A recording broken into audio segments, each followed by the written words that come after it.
ஆண்டவரும் உலக ரட்சகருமாகிய இயேசு கிறிஸ்துவின் நாமத்தினால் உங்கள் அனைவருக்கும் அன்பின் வாழ்த்துதலையும் சோத்திரங்களையும் தெரிவித்துக் கொள்கிறேன். கர்த்தர் நல்லவராய் இருக்கிறார். இன்றைக்கு கூட நாம் ஈலிங் ஸ்கூல் மூலமாய் தேவனுடைய நாமத்தை மேம்படுத்த வந்திருக்கிறோம்.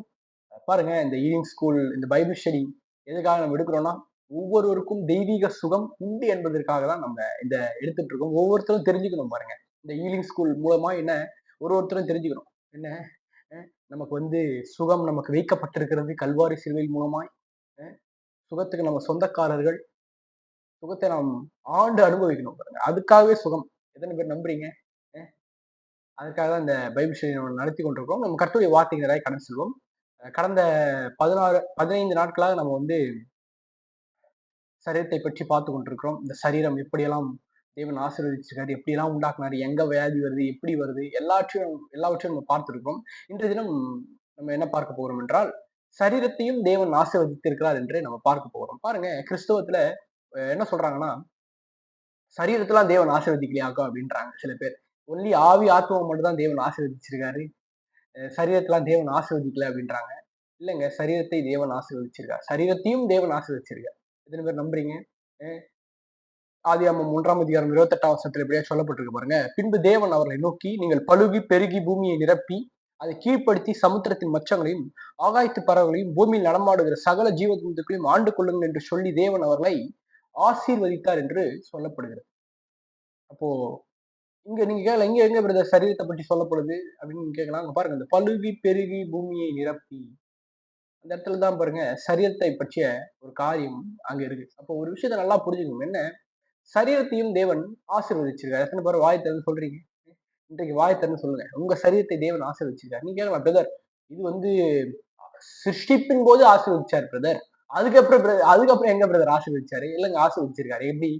ஆண்டவராகிய இயேசு கிறிஸ்துவின் மூலமாய் நம்முடைய சரீரத்தை தேவன் ஆசீர்வதிச்சிருக்காரு பாருங்க. 1 கொரிந்தியர் 6ஆம் அதிகாரம் 20ஆம் வசனம் இப்படியே சொல்லப்பட்டிருக்கு. நீங்களும் நானும் கிரேத்திற்கு கொல்லப்பட்டிருக்கிறோம்.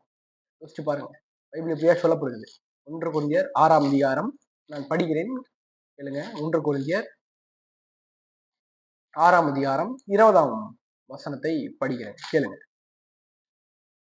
கிரயத்திற்கு கொல்லப்பட்டீர்களே, ஆகையால் தேவனுடையவராகிய உங்கள் சரீரத்தினாலும் உங்கள் ஆவியினாலும் தேவனை மகிமைப்படுத்துங்கள். என்ன, கிரயத்திற்கு கொல்லப்பட்டீர்களே, ஆகையால் தேவனுக்கு உடையவைகளாகிய உங்கள் சரீரம். பாருங்க, அவர் ஆசீர்வாதத்திற்கு சொந்தக்காரர். அவர் எத்தனை பேர் சொல்றீங்க? ஆசீர்வாதத்தின் ஊற்று அவர்.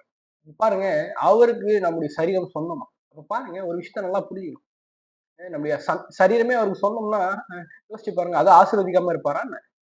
ஆசீர்வதிச்சிருக்காருங்க, நம்முடைய சரீரத்தை ஆசீர்வதிச்சிருக்காரு. இன்னும் பைபிள் எப்படியா சொல்லுது, என்ன, நம்முடைய சரீரத்தினாலும் என்ன பண்ணணுமா, நம்ம தேவனை மகிமைப்படுத்தணும் என்று சொல்லப்படுது. அப்போ ஒரு விஷயத்த நல்லா புரியணும். கிறிஸ்தவத்துல ஆவி ஆத்மா சரீரத்தை மட்டும் தேவன் ஆசீர்வதிக்கலைங்க, சரீரத்தையும் தேவன் ஆசீர்வதிச்சிருக்காரு. அது எப்படி பிரதர் ஆசீர்வதிச்சிருக்காருன்னா, அதான் பாருங்க, நோய் இல்லாத வாழ்க்கை. நீங்க என்ன பிரதர் புதுசா ஏதோ சொல்றீங்க? ஆமாங்க, நோய் இல்லாத வாழ்க்கை தான் என்ன, சரீரத்தை தேவன் ஆசீர்வதிக்கார் என்று காண்பிக்கப்படுது. நீங்க அது எப்படி பிரதர், நோய் இல்லாம எப்படி வாழ முடியும்? அது எப்படி பாசிபிள்? இருக்குங்க, நோய் இல்லாம வாழலாம். தெரியுங்களா உங்களுக்கு? வலி வேதனை இல்லாமல் வாழலாம். அதற்காக தான் ஆண்டவராகிய இயேசு கிறிஸ்து கல்வாரி சிலுவையில நமக்காக மரித்திருக்கார் என்று சொல்லப்படுகிறது. எத்தனை பேர் சொல்றீங்க? இன்றைக்கு இன்றைக்கு வாயை திறந்து சொல்லுங்க. என்ன, என்னுடைய சரீரத்தை தேவன் ஆசீர்வதிச்சிருக்கார்.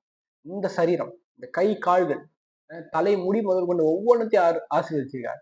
ஒருவேளை இன்றைக்கு யோசிச்சுட்டு இருப்பீங்க, ஒரே ஹேர் லாஸ் ஆயிட்டு இருக்கு பிரதர், ஒரே பெயினா இருக்கு பிரதர், தலை ஃபுல்லா ஒரே பொடுகா இருக்கு பிரதர், என்ன பண்றதுனே புரியல பிரதர், கையில நகைலாம் ஃபங்கஸ் மாதிரி ஏதோ வருது பிரதர். எதுவுமே கவலைப்படாதீங்க. தோல்ல ஒரு மாதிரியா இருக்கு பிரதர், ஒன்னும் கவலைப்படாதீங்க. இன்றைக்கு வாயை திறந்து சொல்லுங்க. என்ன, இயேசு இயேசு இந்த சரீரத்தை ஆசீர்வதிச்சிருக்கார். சொல்லுங்க, இயேசு இந்த சரீரத்தை ஆசீர்வதிச்சிருக்கார். வாய் திறந்து சொல்லுவோமா? இயேசு இந்த சரீரத்தை ஆசீர்வதிச்சிருக்கார். இப்போ சிருஷ்டிப்பின் போது நீங்க பாருங்க, என்னன்னா ஆதாம் ஏவாளுக்கு அருமையான சரீரம் கொடுக்கப்பட்டிருக்கு. தெரியுங்களா உங்களுக்கு? நம்ம 15வது நாள் நீங்க பாத்தீங்கன்னா தெரியும். யூடியூப்ல போயிட்டு நீங்க 15வது நாள்ல பாத்தீங்கன்னா, சரீரத்தை தேவன் எப்படி உண்டாக்கினார் என்று பார்க்கும்போது ரொம்ப பிரமிப்பா இருக்கு. அவர் ரொம்ப கேர் பண்ணிக்கிறாராமா சரீரத்தை. எத்தனை பேருக்கு விளங்குது? அப்போ ஒரு காரியத்தை நீங்கள் நினைவுல வைத்துக் கொள்ள வேண்டும். என்ன, சரீரத்தையும் தேவன் ஆசீர்வதிச்சிட்டார். பெயின் வரும்போதெல்லாம் நீங்க சொல்லுங்க. பாருங்க, பிசாசு எடுத்துட்டு வருவான், எண்ணங்கள் எடுத்துட்டு வருவான். பாருங்க, நம்ம இன்னும் பரலோகத்துக்கு போல பாருங்க. இன்னும் பரலோகத்துல இல்ல பாருங்க. இந்த பூமியில தான் வாழ்றோம் பாருங்க. பூமியில பாருங்க ஏகப்பட்ட காரியங்கள் நடைபெற்றுக் கொண்டிருக்குது. காற்று மாசுபாடு அது இதுன்னு. அது மூலமா பாருங்க வியாதிகள் நமக்குள்ள நம்மகிட்ட வருது பாருங்க. அப்போ நீங்க வாய் திறந்து சொல்லுங்க. இயேசுவின் நாமத்தினால இந்த சரீரம் ஆசீர்வதிக்கப்பட்ட சரீரம். இதுல எந்த ஒரு தீங்கும் அணுகாது. வாய் திறந்து சொல்லுங்க. நீங்களும் ஆசீர்வதிக்கப்பட்டிருக்கீங்க. ஆதாம் பாருங்க, ஆதாம் ஆசீர்வதிச்சார் தேவன். ஆனா அந்த ஆசீர்வாதத்தை விட்டு அவன் என்ன பாவம் என்ற ஒரு சேற்றில விழுந்தான் பாருங்க ஆதாம். ஆனா இன்றைக்கு நீங்களும் நானும் பாருங்க, அந்த பாவம் என்ற சேற்றில விழுந்தும் என்ன பண்ணியிருக்கோம், ஆண்டவராகிய இயேசு கிறிஸ்துவின் மூலமா நம்மளுக்கு பாவ மன்னிப்பு உண்டாயிருக்கு. அவருடைய ரத்தத்தினால நம்மளுக்கு என்ன, நம்ம சரீரத்தையும் தேவன் என்ன பண்ணியிருக்காரு, ஆசீர்வதிச்சிருக்காரு. அவருடைய தழும்புகளால் நீங்கள் குணமானீங்கன்னா என்ன அர்த்தங்க? குணமாயாச்சு. அப்போ நோயே இல்லாமல் தான் தேவன் நம்மளை வாழ வைக்க விரும்புகிறார். எத்தனை பேர் சொல்றீங்க? சொல்லுவோமா? வாய திறந்து சொல்லுவோமா? இந்த சரீரத்தை தேவன் ஆசீர்வதிச்சார். சொல்லுங்க, இந்த சரீரத்தை தேவன் ஆசீர்வதிச்சிருக்கார். ஆமென்.